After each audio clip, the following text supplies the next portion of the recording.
بسم اللہ الرحمن الرحیم۔ قلندر نامہ کے مصنف کا قول: ایک مرتبہ برِ صغیر کے مشہور بزرگ حضرت شیخ شرف الدین بو علی قلندر حضرت لال شہباز قلندر رحمۃ اللہ علیہ کی زیارت کے لیے آئے۔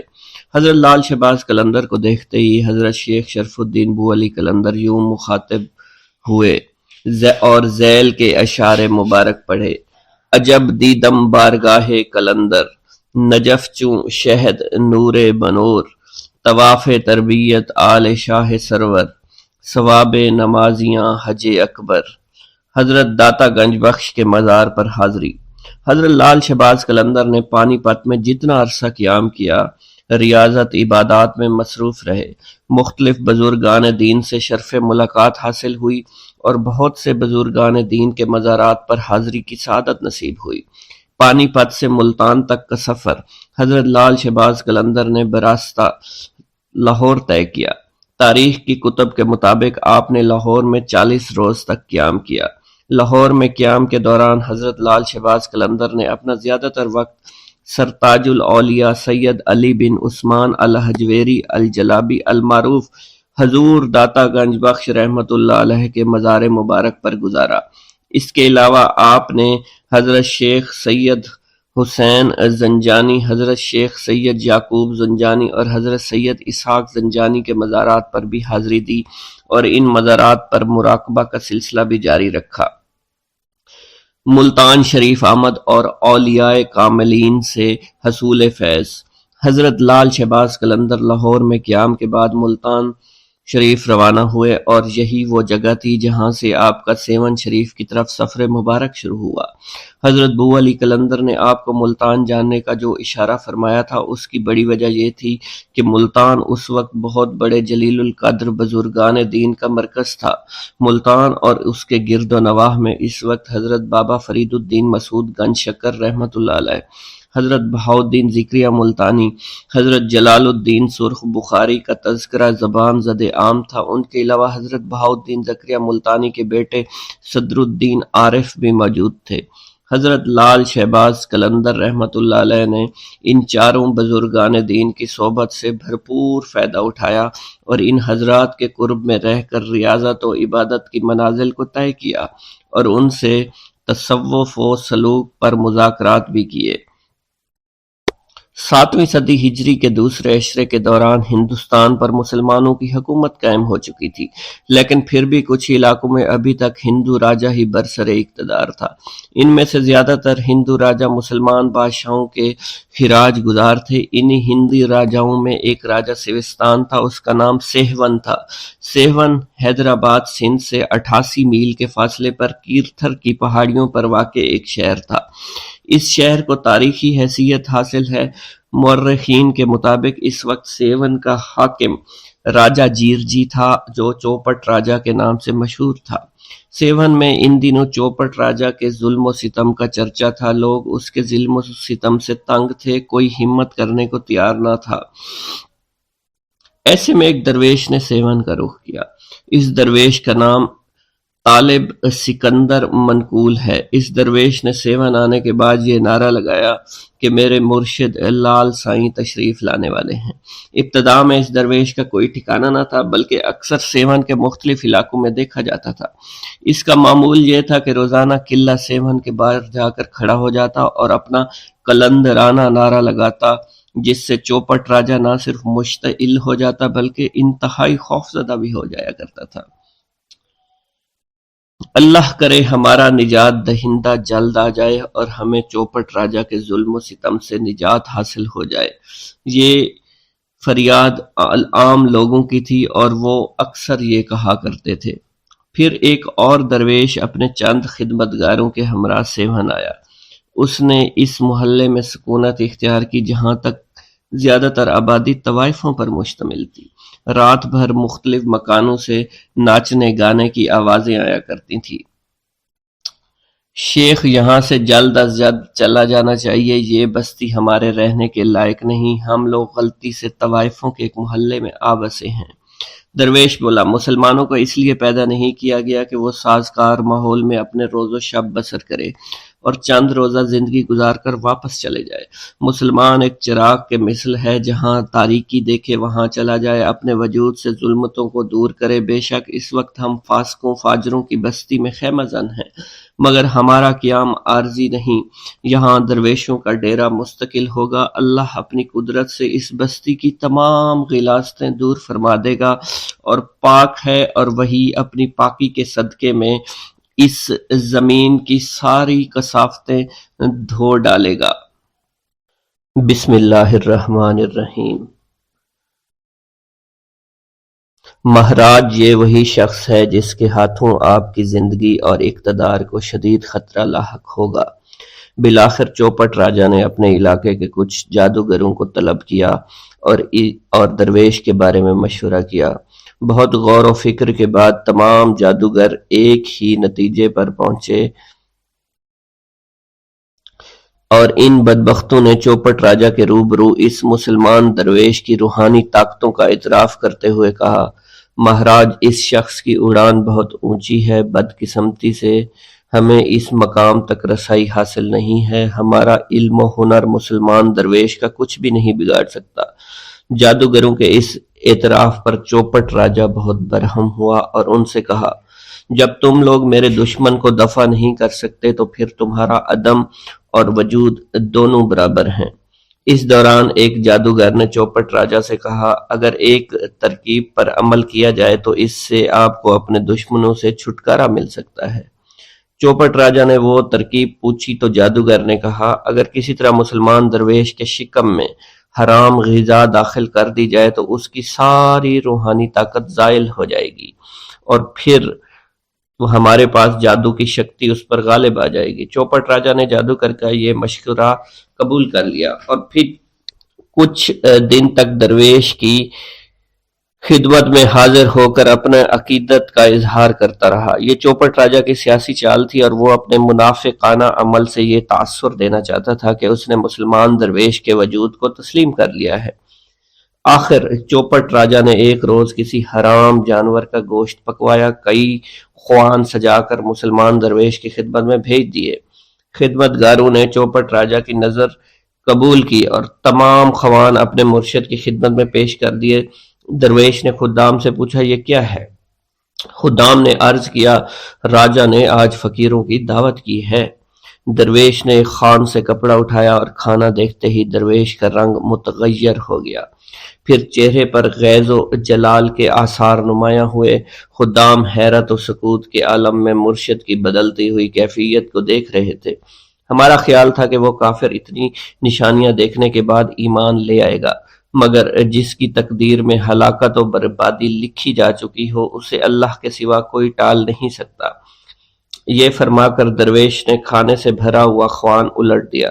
درویش کے اس عمل سے خدام پر لرزہ طاری ہو گیا اور پھر دوسرے ہی لمحے زمین پر لرزنے لگی۔ سیون شریف زلزلے کی لپیٹ میں تھا، زمین نے 2-3 کروٹیں لی اور طاقت و اقتدار کا سارا کھیل ہی ختم ہو گیا۔ ادھر درویش کے سامنے خوان الٹا پڑا تھا اور ادھر چوپٹ راجہ کے قلعہ کی بنیادیں الٹ گئی تھی۔ سینکڑوں منکرین ملبے میں دب کر ہلاک ہو چکے تھے اور پھر کچھ دن کے بعد ان کی ہڈیاں گل سڑ کر خاک ہو گئیں۔ یہ درویش مشہور بزرگ حضرت سید لال شہباز قلندر تھے، جن کے ہیبت و جلال سے باطل پرستوں کی صفوں میں شگاف پڑ گئے۔ ہزاروں پتھر کے پجاریوں نے اپنے ہاتھوں سے کشکے کے نشان کھرٹ ڈالے اور گلے میں پڑے ہوئے زنار توڑ کر پھینک دیے۔ درختوں، جانوروں، ستاروں، چاند اور سورج کو سجدہ کرنے والوں نے اللہ کی وحدانیت پر گواہی دی اور حضور نبی کریم صلی اللہ علیہ وسلم کی رسالت کا اقرار کیا۔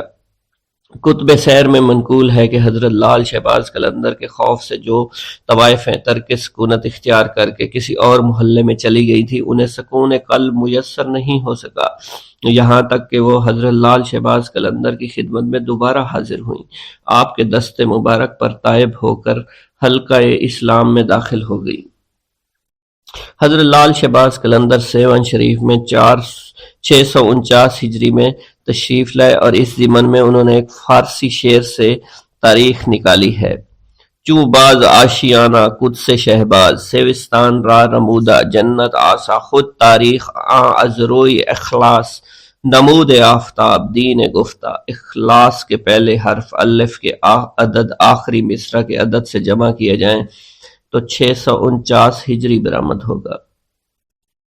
حضرت لال شہباز قلندر رحمۃ اللہ علیہ، حضرت بہاؤالدین زکریا ملتانی رحمۃ اللہ علیہ اور ان کے فرزند حضرت صدر الدین عارف رحمۃ اللہ علیہ کے ساتھ سیر و سفر کرتے ہوئے ٹھٹھا پہنچے اور وہاں آپ کی ملاقات پیر پٹ سیوی سے ہوئی۔ پیر پٹ نے 642 ہجری میں وفات پائی، اس لیے اس سے ظاہر ہوتا ہے کہ آپ اس سے پہلے سندھ میں وارد ہوئے۔ سیر و سیاحت کے بعد 649 میں سیون میں آ کر قیام کیا۔ تاریخ مصنوعی اور تاریخ فیروز شاہی میں ملتان کے گورنر سلطان محمد سے آپ کی ملاقات کا ذکر بھی آیا ہے۔ سلطان محمد غیاث الدین بلبن کے فرزند تھے اور 669 ہجری میں ملتان کے حاکم مقرر ہوئے۔ حضرت بہاؤالدین زکریا ملتانی کا وصال 661 ہجری میں ہوا تھا۔ اس سے واضح ہوتا ہے کہ حضرت لال شہباز قلندر 661 ہجری سے پہلے ملتان گئے تھے، جب حضرت بہاؤالدین زکریا ملتانی زندہ تھے، اور 669 کے بعد بھی ملتان گئے تھے جب سلطان محمد ملتان کے گورنر تھے۔ سیون میں آنے سے پہلے حضرت لال شہباز قلندر نے لکی میں حضرت سید صدر الدین سے ملاقات کی اور ان سے فرمایا، آپ اپنی اولاد میں سے ایک بیٹا مجھے ساتھ دے دیجئے تاکہ وہ ہمیشہ میرے ساتھ رہے۔ چنانچہ حضرت سید صدر الدین نے اپنے پوتے حضرت سید صلاح الدین کو دے دیا۔ سید صلاح الدین کو ہی حضرت لال شہباز قلندر کے دربار کی سجادہ نشینی نصیب ہوئی۔ ایک اور روایت کے مطابق حضرت لال شہباز قلندر اپنے تینوں احباب بہاؤالدین زکریا ملتانی، جلال الدین سرخ بخاری اور خواجہ فرید الدین مسعود گنج شکر کے ہمراہ حضرت سید صدر الدین سے ملے تھے۔ بہرحال سیون آنے سے پہلے سید صدر الدین سے ملاقات ضرور ہوئی تھی۔ لال شہباز قلندر کے آنے سے پہلے سیون کی سرسبزی اور شادابی میں کمی ہو گئی تھی، لیکن آپ کی آمد سے یہ علاقہ پھر سے سرسبز و شاداب ہو گیا تھا۔ لب جوہر سے نکلنے لگے نغمات درود، آئینہ تجھ کو جو دیکھے تو ثنا خواں ہو جائے۔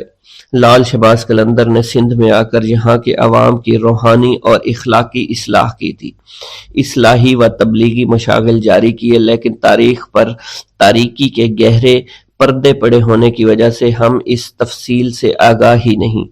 آپ کا ایک کارنامہ تو یہ تھا کہ آپ کی آمد سے فاحشہ عورتوں نے فحاشی سے توبہ کر لی تھی، اور آپ نے اپنے معتقدوں کو سیون کو آباد کرنے اور یہاں کاشتکاری کا حکم دیا، جس سے یہ اندازہ ہوتا ہے کہ آپ کی تعلیمات میں محنت اور کسب حلال کا عنصر تھا۔ آپ نے تارے کے دنیا ہونے کی بجائے اپنی قوت بازو سے محنت کر کے روزی کمانے کی تعلیم دی۔ حضرت لال شہباز قلندر نے نہ صرف عوام کی روحانی اصلاح کے لیے کوشش کی، بلکہ عوام کی اقتصادی اصلاح پر بھی بھرپور توجہ دی۔ آپ کا تبلیغی و اصلاحی کام صرف سیون تک ہی محدود نہیں تھا، بلکہ آپ جگہ جگہ گھومتے رہے۔ تحفۃ الکرام اور لب تاریخ میں ہے، لال شہباز قلندر بہاؤالدین زکریا ملتانی اور بابا فرید الدین اور حضرت سید جلال الدین سرخ بخاری سندھ میں بہت گھومے پھرے، لوگوں کو دین اسلام کی تعلیم سے آگاہ کیا۔ حضرت لال شہباز قلندر کے سندھ میں گھومنے اور تبلیغ اسلام کے سلسلے میں تحفۃ الکرام میں لکھا ہے، رکن پور حضرت شاہ رکن الدین ملتانی کے نام پر ایک گاؤں ہے۔ یہاں سومرو ذات کے ایک شیخ ریحان رہتے تھے۔ شیخ رکن الدین ان کی زیارت کے لیے یہاں تشریف لائے اور اسی نسبت سے اسے رکن پور کہا جانے لگا۔ شیخ ریحان کا اصلی نام چنیسر تھا۔ کہا جاتا ہے اتفاق سے کسی وقت شیخ رکن الدین اور لال شہباز قلندر وہاں آ نکلے، آپ سے ملاقات کی، آپ کو شہد روٹی دودھ کی فرمائش کی جو آپ نے پوری کر دی۔ حضرت لال شہباز قلندر شیخ ریحان کے فرزند شیخ درود کی شہادت کے بعد فاتحہ خوانی کے لیے گئے تھے۔ اگر یہ دونوں روایتیں درست ہیں کہ لال شہباز قلندر شیخ ریحان سے بھی ملے تھے اور وہاں بھی گئے تھے، تو یہ روایت صحیح نہیں کہ شیخ رکن الدین ملتانی بھی شیخ ریحان سے ملاقات ہوئی تھی۔ حضرت بہاؤالدین زکریا ملتانی آپ کی اولاد کا سندھ میں آنا جانا تو ثابت ہے، کیونکہ سندھ میں آپ کے بہت سے مرید تھے۔ ہو سکتا ہے کہ حضرت شیخ رکن الدین ملتانی شیخ ریحان کے بہت بعد میں آئے ہوں۔ مشہور پہاڑ ہے حاجی منگ نامی ایک اہل بزرگ وہاں مدفون ہے جو حضرت شیخ بہاؤالدین زکریا ملتانی کے ہم اثر تھے۔ اس کے علاوہ حاجی منگ پہاڑ میں حضرت لال شہباز قلندر کی کندری نامی ایک نہر بھی ہے، جس کے دونوں اطراف میں فرحت بخش باغات اور فقیروں کے پر سکون آستانے ابھی بھی ہیں۔ منگو پیر کراچی کے قریب ہے اور وہاں ایک نہر پر بقول میر علی شیر قانے حضرت لال شہباز قلندر کا اسم گرامی تھا۔ اس سے ظاہر ہوتا ہے کہ آپ وہاں گئے تھے۔ اس کے بعد اس نہر کا نام آپ کے نام پر پڑا تھا۔ اس سے اندازہ ہوتا ہے کہ سندھ میں آپ کی سیاحت کا دائرہ کار کتنا وسیع تھا۔ یہ تو پہلے بھی بیان کیا جا چکا ہے کہ آپ نے سندھ کی سیاحت تبلیغ کے لیے کی ہوگی، کیونکہ آپ سندھ کو نور ایمان سے منور کرنے کے لیے آئے تھے۔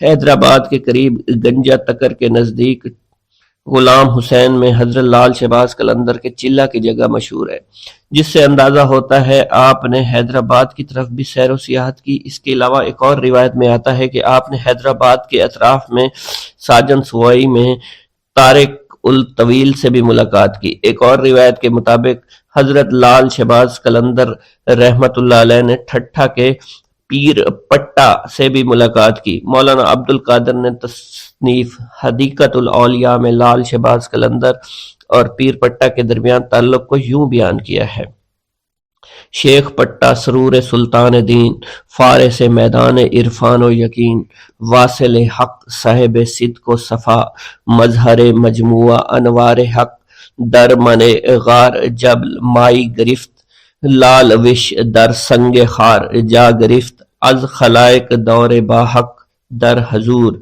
مخفی از چشمہ چون در دیدہ نور، کس بنودا مطلع بر حال شان، گوہر بودا نہائے در جوف کاں، اتفاقاً شیخ عثمان شہباز، آل شہ سردار دین سرفراز، ہمراہ شیخ الشعور صدر الدین شیخ زکریا بہاؤالدین امین۔ اس سے معلوم ہوتا ہے حضرت لال شہباز قلندر، شیخ بہاؤالدین زکریا اور شیخ صدر الدین عارف اس جگہ سے گزرے تھے جہاں شیخ پٹا رہتے تھے۔ جب وہ گزر رہے تھے تو ان کو معلوم ہوا یہاں کوئی اہل دل رہتا ہے۔ اس کے بعد وہ ان سے ملے۔ شیخ پٹا یقین ہے حضرت شیخ بہاؤالدین زکریا ملتانی کے مرید ہوئے۔ اس سے بخوبی واضح ہوتا ہے کہ حضرت لال شہباز قلندر رحمت اللہ علیہ نے شیخ بہاؤالدین زکریا ملتانی اور ان کے فرزند کے ساتھ سندھ کا تبلیغی دورہ کیا تھا۔ ایک اور روایت میں ہے کہ لال شہباز قلندر سیوت سے لاہور بھی گئے، وہاں سے ہنگلاک، پھر کراچی آ کر منگ پیر سے ملے۔ منگ پیر سے ملاقات کا ذکر تو صاحب تحفۃ الکرام نے بھی کیا ہے، جو تھوڑی دیر پہلے بھی بیان کیا جا چکا ہے۔ بسم اللہ الرحمن الرحیم۔ حضرت بو علی قلندر سے ملاقات۔ زندگی بھر عشق کی لو تیز رکھنی چاہیے تاکہ روشن جاویداں راہ عدم ہوتا رہے۔ دہلی میں قطب الاقطاب حضرت قطب الدین بختیار کاکی اوشی کی جانب سے باطنی اشارہ پا کر حضرت لال شہباز قلندر پانی پت حضرت شیخ شرف الدین بو علی قلندر کی خدمت میں حاضر ہوئے اور عرصہ تک ان کی صحبت سے فیض یاب ہوتے رہے۔ حضرت بو علی قلندر کی صحبت سے قلندری نسبت و طریقت کے بہت سے اسرار و رموز آپ پر ظاہر ہوئے۔ حضرت لال شہباز قلندر نے حضرت شیخ شرف الدین بو علی قلندر کی خدمت میں رہ کر حصول فیض کیا تو ایک دن حضرت شیخ شرف الدین بو علی قلندر نے فرمایا: اے عثمان، تم ہمارے دوست ہو، تم سے ہمیں خصوصی لگاؤ ہے، تمہاری منزل آسان ہو چکی ہے، تمہارے راستہ میں کوئی رکاوٹ نہیں ہے، ہم ضرور تمہیں اس سرزمین پر رہنے کا حکم دیتے، لیکن چونکہ اس علاقہ میں پہلے ہی بہت سے قلندر موجود ہیں، اس لیے سرزمین سندھ کو تم جیسے قلندر کی سخت ضرورت ہے، وہاں کے لوگوں کو تمہاری رہنمائی اور رہبری کی ضرورت ہے، اس لیے بہتر یہی ہے تم سندھ چلے جاؤ، سندھ وارد ہونے سے پہلے ملتان تشریف لے جانا، اس کے بعد سندھ میں اپنے مستقل ٹھکانے کی تلاش میں نکل پڑنا اور سندھ کے لوگوں کو اپنے روحانی فیض سے نوازنا۔ میں امید کرتا ہوں سرزمین سندھ میں بسنے والے اللہ کے بندے تمہاری صحبت سے ضرور فیض یاب ہوں گے۔ حضرت لال شہباز قلندر شیخ شرف الدین بو علی قلندر کے مشورہ کے مطابق پانی پت سے روانہ ہوئے اور براستہ لاہور ملتان میں تشریف لائے اور پھر وہاں سے سندھ کے علاقہ سہونج تشریف لے گئے، جہاں آپ نے قیام کیا اور رشد و ہدایت کا فریضہ سر انجام دیا، اور جہاں آج آپ کا مزار مرجع گاہ خلائق خاص و عام ہے۔ حضرت جلال الدین سرخ بخاری سے حاکم بخارا نے برسر عام معافی مانگی اور اب بیٹی کا نکاح آپ سے کر دیا۔ حاکم بخارا کی بیٹی سے شادی کے بعد حضرت سید جلال الدین سرخ بخاری اور حضرت لال شہباز قلندر کچھ دنوں تک اس تاریخی شہر میں سکونت پذیر رہے اور مختلف صاحبان معرفت سے کسب فیض حاصل کرتے رہے۔ ایک دن حضرت جلال الدین سرخ بخاری پر جذب کی کیفیت طاری تھی۔ آپ نے اسی حالت میں حضرت لال شہباز قلندر کو مخاطب کرتے ہوئے فرمایا، سید، میں نے آسمان معرفت پر ایک شہباز کو اٹھتے ہوئے دیکھا ہے اور تم وہی شہباز ہو۔ چند ماہ بعد حضرت لال شہباز قلندر نے جلال الدین سرخ بخاری رحمۃ اللہ علیہ سے اجازت چاہی اور بخارا سے رخصت ہو کر روضہ حضرت سیدنا علی المرتضیٰ کی زیارت کے لیے نجف اشرف حاضر ہوئے۔ ایک رات آپ نے یہاں خواب میں دیکھا کوئی بزرگ آپ کو مخاطب کر کے کہہ رہے تھے، سید عثمان، تم بلا تاخیر کربلا معلیٰ چلے آؤ، وہاں تمہارے والد محترم مقیم ہیں اور تمہیں ملنے کے لیے بے قرار ہیں۔ اس واقعے کی تفصیل کچھ یوں ہے کہ حضرت لال شہباز قلندر حرمین شریفین کی زیارت اور حصول علم کی غرض سے طویل سفر پر روانہ ہوئے تو آپ کے والد گرامی حضرت سید کبیر کربلائے معلیٰ تشریف لے گئے۔ اب آپ کا آخری وقت آن پہنچا تھا اور وہ بیٹے کو یاد کر کے بہت روتے تھے۔ اسی دوران لال شہباز قلندر نے عالم خواب میں بزرگ کی ہدایت سنی اور پھر دوسرے دن ہی آپ کربلائے معلیٰ روانہ ہو گئے۔ حضرت سید کبیر نے اپنے بیٹے کو سینے سے لگایا اور وصیت کرتے ہوئے فرمایا، اے فرزند، یہ دنیا دارالامتحان ہے۔ میں نے اپنے اللہ سے عمر بھر بس ایک ہی دعا کی ہے کہ وہ ذات پاک تمہیں ہر آزمائش میں ثابت قدم رکھے۔ اس واقعہ کے کچھ روز بعد ہی حضرت سید کبیر اس دنیا سے رخصت ہو گئے۔ سید کبیر کی وفات کے بعد لال شہباز قلندر کربلائے معلیٰ سے سبزوار تشریف لے گئے۔ یہاں آپ کے پیر و مرشد حضرت ابراہیم رحمۃ اللہ علیہ سکونت پذیر تھے۔ اپنے مرید کو دیکھ کر حضرت بابا ابراہیم خوش ہو گئے، سید، تم سے ملاقات کے لیے ہی اللہ تعالیٰ نے مجھے زندہ رکھا تھا۔ لال شہباز قلندر آپ دیدہ ہو گئے۔ شیخ محترم، ابھی سالہ سال آپ کا سایہ ہمارے سروں پر قائم رہے گا۔ حضرت بابا ابراہیم نے فرمایا، نہیں سید، فرشتہ اجل میرے دروازے پر آن پہنچا ہے، بس اندر آنے کی دیر ہے۔ یہ فرما کر بابا ابراہیم نے اپنے پیر و مرشد کا خرقہ اور دیگر تبرکات لال شہباز قلندر کے حوالے کیے اور فرمایا، میرے پاس تمہارا جتنا خرقہ تھا تمہیں مل گیا۔ جب میں دنیا سے گزر جاؤں تم جمال شاہ مجرد کی خدمت میں حاضر ہو جانا، وہی تمہاری تکمیل فرمائیں گے۔ حضرت لال شہباز قلندر مرشد کی جدائی کے تصور سے بہت ہی رنجیدہ اور ملول تھے، مگر وقت معلوم کسی کو ٹالے نہیں ملتا۔ چند روز کے بعد حضرت بابا ابراہیم بھی دار فنا سے دار بقا کی طرف کوچ کر گئے۔ والد گرامی سید کبیر کے انتقال کے بعد یہ دوسرا المناک سانحہ تھا جسے حضرت لال شہباز قلندر نے بڑی شدت سے محسوس کیا۔ مختصر سے عرصے میں دو محبوب ترین ہستیوں سے بچھڑنا اور پھر ان صدمات کو برداشت کرنا آسان کام نہیں تھا، مگر حضرت لال شہباز قلندر منزل تسلیم و رضا کے مسافر تھے، اس لیے آپ نے اسلام کے روایتی صبر و تحمل کا مظاہرہ کیا۔ والد ماجد اور پیر مرشد کے فراق میں آپ کی آنکھیں اشک بار تھیں، مگر ہونٹوں پر شور و فغاں بالکل بھی نہیں تھا۔ لقب شہباز کی وجہ تسمیہ: تذکرہ الانساب، معراج الولایت اور مرۃ الکونین کی روایت کے مطابق حضرت غوث بہاؤالدین ذکریہ ملتانی نے حضرت سید محمد عثمان کو اپنا مرید کرنے کے بعد قلندر شہباز کا لقب دیا تھا، لیکن اس کی تصدیق کسی مصدقہ ذریعہ سے نہیں ہوئی، اور حضرت غوث بہاؤالدین ذکریہ سے آپ کے اچھے روابط تھے۔ حضرت سید محمد عثمان کو لال شہباز کیوں کہا جاتا ہے؟ اس کے مطابق کتب سیر میں مختلف آراء موجود ہیں۔ آپ کی آنکھیں چونکہ شہباز کی مانند چمکتی تھیں، اس لیے آپ کے پیر و مرشد حضرت بابا ابراہیم نے آپ کو اس خطاب سے نوازا تھا۔ ایک مرتبہ آپ اپنے ہم عصر بزرگوں شیخ الشیوخ والعالم بابا فرید الدین مسعود گنجشکر، سید جلال الدین سرخ بخاری، حضرت جہانیہ جہاں گشت اور مخدوم بہاؤالدین زکریہ ملتانی کے ہمراہ کہیں تشریف لے جا رہے تھے کہ اچانک چلتے چلتے رک گئے، چہرہ مبارک پر پریشانی کے آثار نمودار ہونے لگے۔ ساتھی بزرگوں نے آپ کو پریشان دیکھ کر پوچھا، مخدوم کیا ہوا؟ آپ نے غمزدہ لہجے میں کہا، میرا ایک مرید اس وقت بڑی مشکل میں پھنس گیا ہے، آپ حضرات اپنا سفر جاری رکھیں، میں ابھی آتا ہوں۔ یہ فرما کر آپ نے اسی طرح جس لگائی جیسے ہوا میں اڑ رہے ہوں، دوسرے ہی لمحے آپ نظروں سے اوجھل ہو گئے۔ کچھ دیر بعد بابا فرید الدین مسعود گنجشکر، جلال الدین سرخ بخاری اور مخدوم بہاؤالدین زکریہ ملتانی نے آپ کو سامنے سے آتے دیکھا۔ آپ کے ہمراہ ایک اجنبی شخص تھا۔ پھر چاروں بزرگ اپنی منزل پر پہنچ گئے تو ایک نے دریافت کیا، مخدوم کیا یہ وہی بزرگ ہے جس کی وجہ سے آپ پریشان تھے؟ آپ نے کہا، حق تعالیٰ کا شکر ہے، اس نے میرے مرید کو گرداب بلا سے نکال کر عافیت کے ساحل تک پہنچا دیا ہے۔ آپ کی یہ کرامت دیکھ کر تینوں عارفان وقت بے ساختہ پکار اٹھے، مخدوم آپ شہباز ہیں۔ چنانچہ اس دن سے ہی حضرت سید عثمان کا لقب شہباز مشہور ہو گیا، پھر یہ لفظ کثرت استعمال کی وجہ سے شہباز ہو گیا۔ اس قسم کی ایک روایت اور بھی ہے اور جواہر فریدی میں اس طرح بیان ہوئی ہے، آپ کا ایک مرید دوسرے شہر میں رہتا تھا، دشمنوں نے اس کے خلاف سازش کی، اسے ایک سنگین مقدمے میں پھنسوا دیا۔ مقدمہ قاضی کی عدالت میں پیش ہوا۔ آپ کے مرید نے پرزور لہجے میں صفائی پیش کرتے ہوئے کہا، میں اللہ کو حاضر ناظر جان کر کہتا ہوں، میرا اس جرم سے کوئی تعلق نہیں۔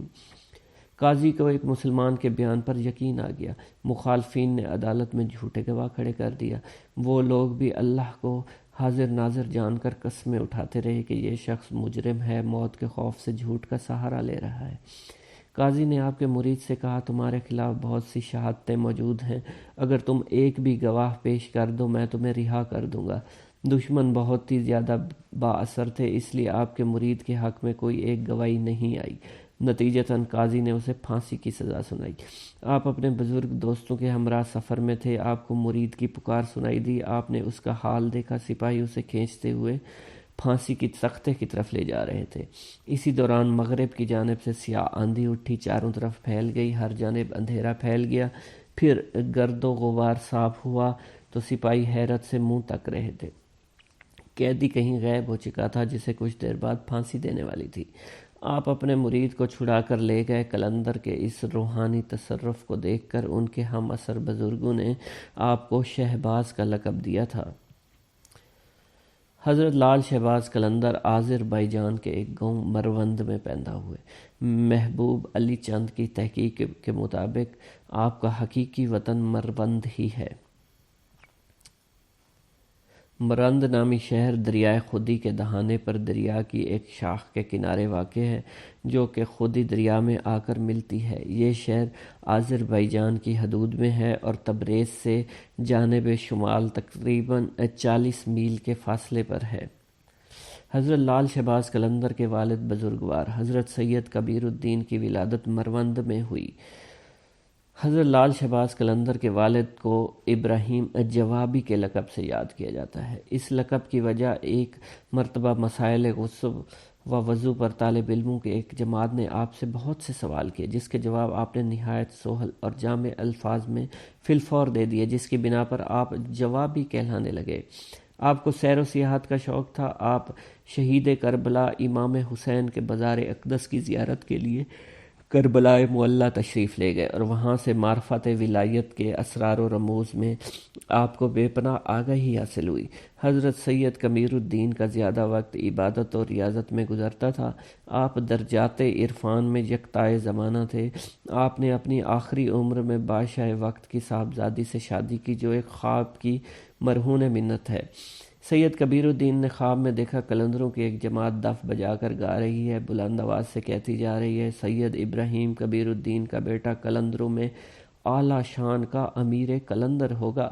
حضرت لال شہباز قلندر اپنی جوانی میں جلال الدین سرخ بخاری کے ہمراہ مختلف ممالک کی سیر و سیاحت میں مصروف رہے اور دوران سیاحت بخارا پہنچے۔ بخارا سے آپ ابو الحسن حضرت سیدنا ابو علی المرتضیٰ کے روضہ مبارک کی زیارت کے لیے نجف اشرف حاضر ہوئے۔ یہاں ایک رات آپ نے خواب میں دیکھا کوئی بزرگ آپ کو مخاطب کر کے فرما رہے ہیں، عثمان تم بلا تاخیر کربلا معلیٰ پہنچو، وہاں تمہارے والد مقیم ہیں اور تمہیں دیکھنے کے لیے بے قرار ہیں۔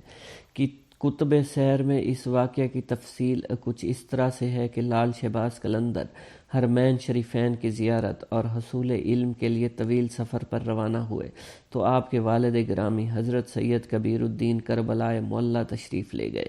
جب ان کا آخری وقت آن پہنچا تو وہ بیٹے کو یاد کر کے روتے تھے۔ اسی دوران لال شہباز قلندر نے عالم خواب میں بزرگ کی بات سنی، پھر دوسرے دن آپ کربلائے معلیٰ روانہ ہو گئے۔ حضرت سید کبیر الدین نے اپنے بیٹے کو سینے سے لگایا اور نصیحت کرتے ہوئے فرمایا، بیٹا یہ دارالامتحان ہے، میں نے اپنے اللہ سے عمر بھر بس ایک ہی دعا مانگی ہے کہ وہ ذات پاک تمہیں ہر آزمائش میں ثابت قدم رکھے۔ اس واقعہ کے 4 روز کے بعد سید کبیر الدین دنیا سے رخصت ہو گئے۔ کربلائے معلیٰ میں حضرت سیدنا امام حسین کے مزار مبارک کے قریب ہی مدفون ہوئے۔ سبحان اللہ۔ روایت کے مطابق حضرت لال شہباز قلندر کی والدہ ہرات کے بادشاہ کی بیٹی تھی۔ لال شہباز قلندر کی والدہ ماجدہ کے متعلق کتب سیر خاموش ہے۔ آپ کی والدہ کا وصال آپ کے والد ماجد کی زندگی میں ہوا۔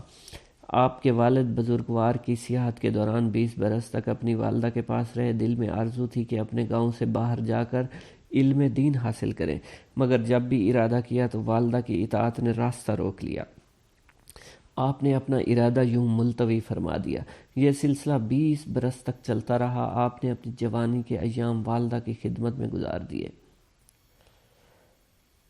حضرت لال شہباز قلندر کے والد بزرگوار حضرت سید کبیر کی شادی نہیں ہوئی تھی۔